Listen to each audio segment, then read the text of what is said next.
అమరవీరులకు క్షమాపణ కోరుతూ మరి ఈరోజు మా జిల్లా అధ్యక్షురాలు పద్మక్క మరి నా తోబుట్టు కంటే ఎక్కువ చూసుకుంది గతంలో. అయినా ఇందాక మా తమ్ముడు చెప్పినట్టు క్షణిత ఆవేశంలో పార్టీని వీడి మరి వెళ్ళవలసి వచ్చింది. అప్పటి సమయంలో కొద్దిగా తప్పిదం చేసినాం కాబట్టి మనస్ఫూర్తిగా మరి ఎలక్ట్రానిక్ మీడియా, ప్రింట్ మీడియాను మీ అందరి ముందు నేను నాతోటి వచ్చిన కార్యకర్తలకు మరి అన్నదమ్ములకు అందరికీ నన్ను క్షమించమని వేడుకుంటున్నా.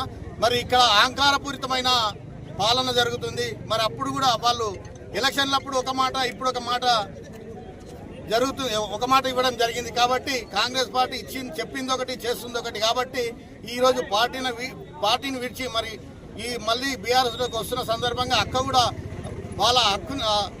వాళ్ళ చెంతకు చేర్చుకొని మరి రావాలి తమ్మి అని చెప్పి మమ్మల్ని ఆహ్వానించి వాళ్ళకు దగ్గర తీసుకున్నందుకు ప్రత్యేక ధన్యవాదాలు. మీకందరికీ కూడా ఏదైనా తప్పు జరిగితే ప్రింట్ మీడియా ద్వారా అందరికీ క్షమాపణ చెప్తూ జై తెలంగాణ.